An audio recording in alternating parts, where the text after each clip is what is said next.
I now introduce to you the 2010 ICEAM President Charles Tart, who will begin our next few days of dialogue, learning, and discovery. Charlie, we are honored to have you as our president, and fellow ICEAMians, please help me welcome a truly superhuman, who, by the way, looks really good in a red scholastic robe, Charlie Tart.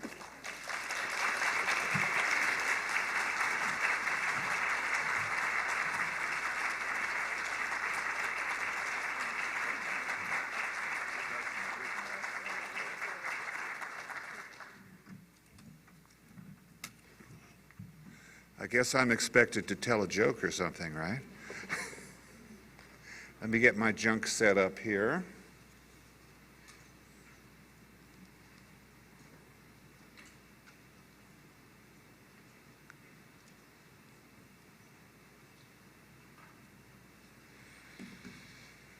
That's a pointer. I think I got it all. So I'm going to talk to you today about evidence-based spirituality for the 21st century. And I warn you, I'm going to work you hard because I think this is a real important topic. And they've given me 3 hours and I have 900 slides. And not quite, but it's a very important topic. First, I have to get over the introduction. You know, and people introduce me like that and I sit there and I'm kind of embarrassed. You know, who are they talking about? It's like for many years when I heard people say, "Sir," I'd look behind me for, you know, who's the real grown-up there. So when I hear these kind of introductions, I think, you know, this is the real me, actually, you know, and what in the world are they on to there? But I can pretend to be a grown-up pretty well. So anyway, Kate mentioned the End of Materialism book. And that was actually sort of phase one for the work I want to do. Phase one was sort of showing that it's reasonable to be both scientific and materialistic. And I felt a strong need to write a book to make that point because I've talked to so many people over my life who've had some sort of important spiritual or psychic experience and then thought they must be stupid or crazy because science has proven that that stuff is all nonsense. So the point of this is to show that no, it's reasonable to be both scientific and spiritual. However, that does not mean you should believe anything and everything that's labeled spiritual. There's an enormous amount of nonsense out there under the label spiritual. Now, I'm not sure there's more nonsense in the spiritual area than any other area of human life, but we've got to watch out for it. So we need to go to phase two to develop an evidence-based spirituality. That is a spirituality that works for our times instead of something that is old and venerable but doesn't fit many people anymore, and it's consistent with all of our knowledge, not just hold these beliefs over in one corner here and ignore everything else, and hopefully you'll be happy. That's the way I want to go to develop that evidence-based spirituality, and I need everybody's help on it because I only have the vaguest idea of how to actually go in that way. There will also be resistance. Lots of entrenched interests are quite happy with spirituality the way it is now because it makes them very important and the rest of us will serve them. I don't think that's too good. So evidence-based spirituality, I came up with that term because one of the first reviewers of my End of Materialism book said Tart is calling for an evidence-based spirituality. And I thought, that's it. That's the phrase I've been looking for. I also realized that calling for an evidence-based spirituality is incredibly presumptuous. I mean, who the hell am I to call for a new spirituality? I'm not a realized spiritual figure. I don't have charisma of that sort. I'm a person and I've got some scientific training, but I'm also trying to get somewhere spiritually, and I think we desperately need an evidence-based spirituality. So I'm going to give you some hints as to how we could develop such an evidence, or at least evidence-enriched spirituality, and hopefully you will all say, well, there's a much better way to do it, and start going out and doing better things like that. I should also tell you that I'm very unhappy with this presentation. I've been working on it for 6 months, and I like to have nice polished presentations where all the various ends fit together, come to a nice clear conclusion, and I can't do that. This is a work in progress. So I really in a sense should change the title to Toward an Evidence-Based Spirituality, some glimpses of an evolving vision. And I think you'll find the glimpses kind of interesting. ISEAM, or however you pronounce it, I'm not at all sure I can do it right anymore, is a great venue, of course, to present this. Denise went over the values of the organization, things like service, integrity, inspiration, increasing our knowledge.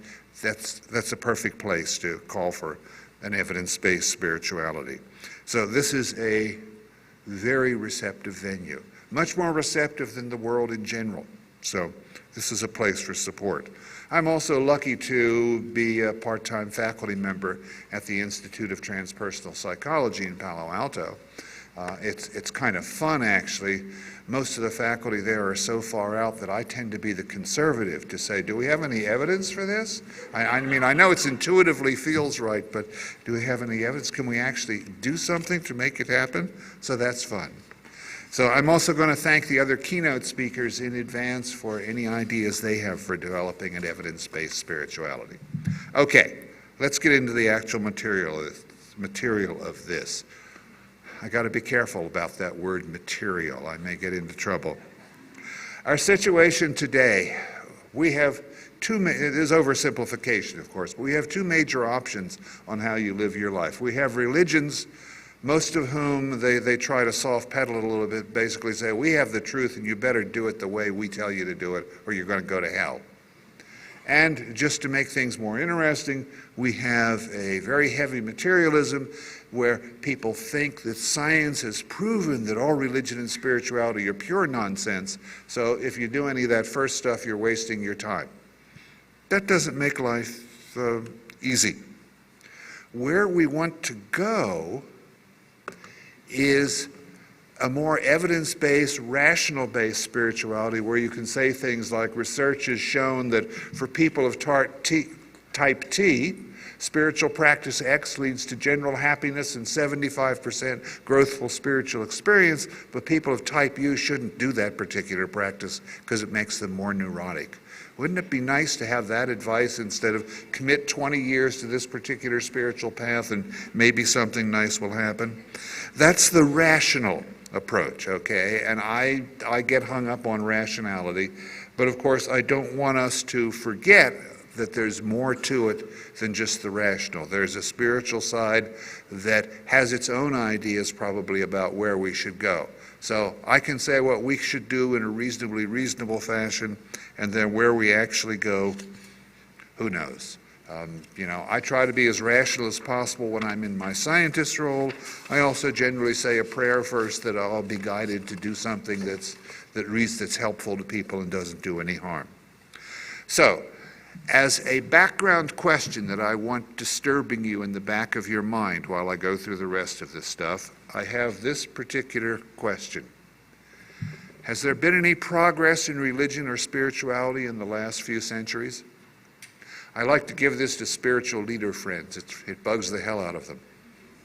Now, I don't mean does denomination X have more members than it used to. I mean, are more people experiencing the peace that passeth understanding? Are more people getting enlightened than used to? Certainly there's been a lot of progress in a lot of other areas of life, but has there been any in religion, spirituality? Keep that question in the back of your mind. And if it makes you uneasy, good. That's my intention. We'll come back to it later. To give you an overview of where I'm going to go, there are three major themes I'm going to talk about here.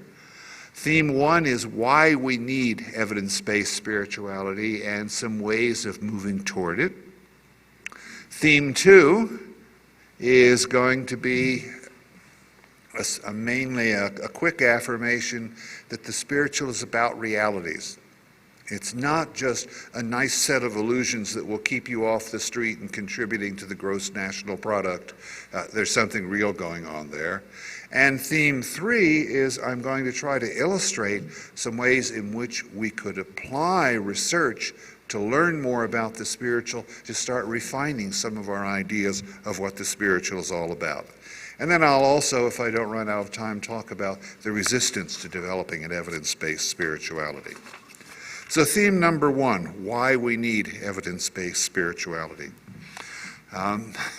Basically because if we don't get it, the planet's probably not going to survive.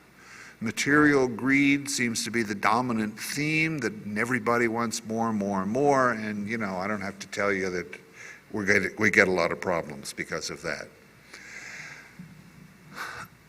We need some sort of spirituality to make people more concerned about being stewards for the earth, about actually caring for people instead of only those who can be of help to you and so forth.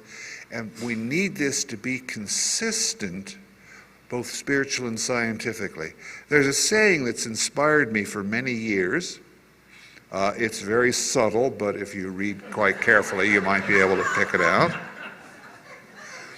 But on a less subtle level, this supposedly came from a hidden spiritual organization that maintains spiritual knowledge in between the low points of civilizations. I have no idea whether the Sarmuni Brotherhood is real or not, but what a cool idea. And there's this little saying, there's no God but reality. To seek him or her elsewhere is the action of the fall. Now, my wife says I shouldn't use that because people will think I'm saying only scientific truth matters. It's not what I'm saying at all. I'm saying that if you say, I'm going to be spiritual, I'm going to find God and all that, and I'm not going to look over there, we can't have that kind of fragmentation. We've got to make our spirituality, our knowledge of life in general, integrated. It's got to all come together. The original saying actually was to seek him elsewhere, but you know, these are modern times and we've got to be more politically correct there. So this is why we need an evidence-based spirituality. I'll also admit that getting a completely evidence-based spirituality is probably a goal of centuries if it's ever achievable, but at least I think we can get an evidence-enriched spirituality. It's very comparable to medicine. You know, there's a lot of talk about developing an evidence-based medicine, but most of the things your doctor does when you go to see your doctor are based on tradition and training, and there's very little evidence one way or the other, but they're trying to get more and more, and that's a good thing. I would also add, again as a reminder, that I'm saying what we humans can do to help develop an evidence-based spirituality, we're only part of the equation. There is a spiritual reality somewhere, and it, her, him, them, choose your favorite adjective, may have their ideas of how this is going to go.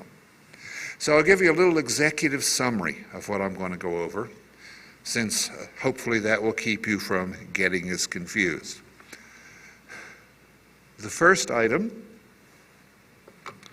is to point out that scientism causes unnecessary suffering. That is, if human beings have a real spiritual nature and needs, its denial by scientism, by dismissive materialism, costs us, it hurts us. It's suppressing a part of yourself, and we're going to pay psychological prices for that. Secondly, there is lots of high-quality scientific evidence that we have qualities of the sort that we would expect spiritual beings to have. This is the theme that there's something real about this spirituality. It's not just an abstract philosophy about being nice.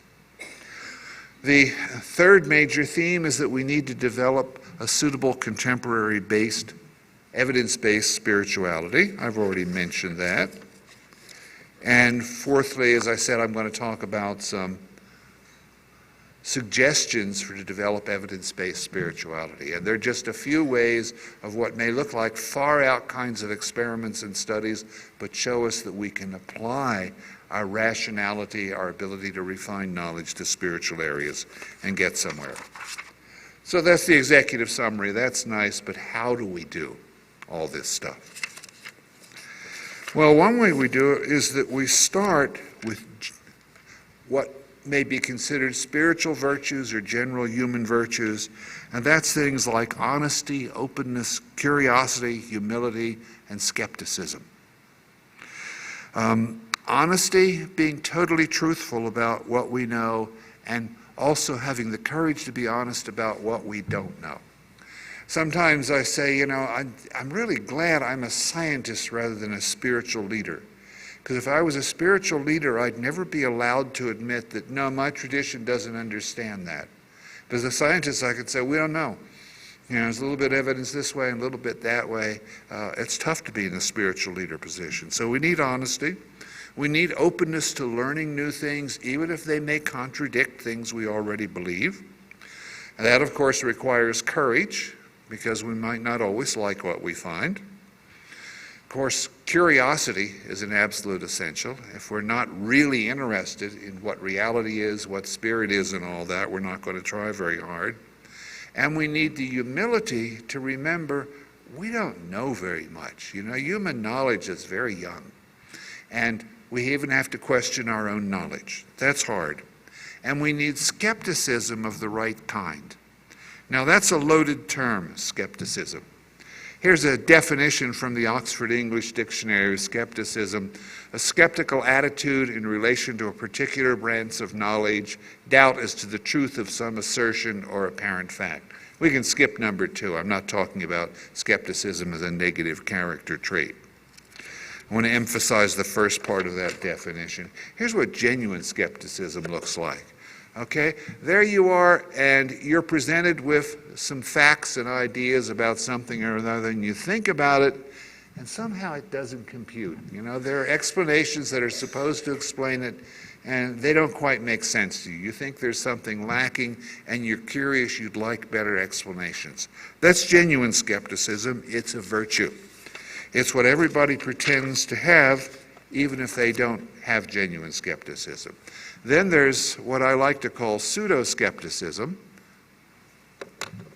in which you pretend to be curious and honestly wanting better understanding of things, but actually you don't like what the current explanations are, the proposed explanations, and you're going to attack it in some fashion. Because of my work in parapsychology, I run into pseudo-skeptics all the time, and they always claim to be completely rational, scientifically objective sorts of people. But they don't like the data of parapsychology, so they're going to find some way to get rid of it no matter what.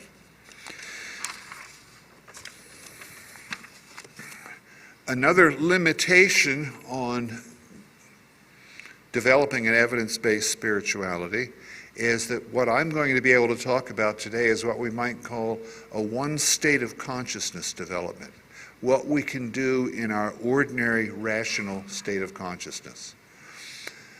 Some of you know I've proposed the establishment of state-specific sciences where in various altered states we refine our knowledge that way too. That's going to be an essential part of the procedure, but I don't have time to even begin touching on that at all. So, how do we discover new knowledge? How do we enrich our current knowledge? This is a general outline of how we enrich knowledge. We start with some area that interests us. Spirituality, meditation, cooking, whatever, and we gain experience in it. We look to see what happens, we look at it from different angles and so forth. We gain experience about things. Now that's nice, but we're not satisfied with that. The nature of human beings is such that we want an explanation. Why do things seem to happen that way?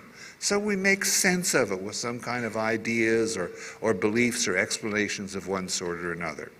And that's pretty good, and then if we're really smart, we think about, is my explanation really kind of generally useful, or is it just restricted to these particular things I'm looking at? And one of the best ways to do that is to cross-check your observations and ideas with other people. Do they have the same kinds of experiences, or is it very different?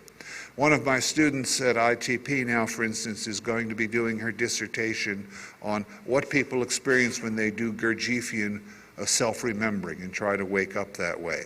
There's a sort of assumption that everybody has the same sort of experience, but nobody's ever actually checked that. She's going to find out, is there a lot of differences there that we need to understand and work with, or is it really the same thing? Now, in talking about getting knowledge this way, I've been sneaky. I've been sneaky because I haven't mentioned that I've been telling you about scientific method. And the reason I'm being sneaky is that so many people have been psychologically hurt by what they think science is, right? If I said, how many people of you have had a major spiritual experience? Could I see some hands? Right. You know from a scientific point of view you're nuts or stupid, right? There's a great anti-science sentiment as a result of that. And that sentiment, unfortunately, is not quite directed right, because it's not science per se that does that, it's scientism. It's arrogance about the current state of our knowledge and a refusal to look at data. So I've really described basic science to you. The procedure is different from the findings at the moment. So if I was talking about this as formal scientific procedure, I'd say we have an area of interest, we make observations about it, we theorize about it. That's the formal way of saying we come up with ideas and explanations. And then to make sure that our theories really have some generality and usefulness, we make predictions about other things, and we test those predictions. And if your wonderful theory says, if A, then B, and you set up A and B doesn't happen, it's too bad for your wonderful theory. It's no good. You got to come up with something else. And you honestly and openly share all this stuff with colleagues who are qualified to make these same kind of things. That's the actual procedure of science itself, and that's what I'm proposing gets applied to developing an evidence-based spirituality. But please be careful to distinguish this basic scientific method from scientism. Now, even a lot of scientists are confused about this. They think science is current physics and chemistry, or something like that, and so if something isn't accounted for in that, they have no room for it, actually. But that's due to the fact that human beings practice science. One also important note here, when I say we observe things, I didn't specify, as a lot of people would, that the things you observe must be physical things. If you want to study meditation, meditate yourself and observe your experiences. Talk to other people about their experiences. That is, human experiences are data also, to come up with ideas about that. Mystical insights, psychic events, and so forth, that's all data. So let's come back to that question I said I wanted to fester in the back of your mind and disturb you. Has there been any progress in religion and spirituality? And there's been some exceptions. One of these, I think, is going to come out in Shinzen's Young Talk in an hour or two. But by and large, I'd say there's been no progress. Spiritual systems are still stuck where they were hundreds, if not thousands of years ago. Why? Well, in the first place, you're not allowed in most systems to observe just anything. Hello, don't go out on me, pointer. There are permitted observations, which are already recorded in the sacred scriptures, and that's what you're supposed to base your observations on. You're generally not encouraged to think about what these mean, because it's already been revealed what these mean, and there's dogma about the sacred meaning of these particular things. You do not question those things. Hello, come back slide. Did I push the button that blank things? No. It's hibernating. Think active thoughts to make the electrons flow better. All right, I'll make it up without slides. I used to be able to talk before PowerPoint slides came along.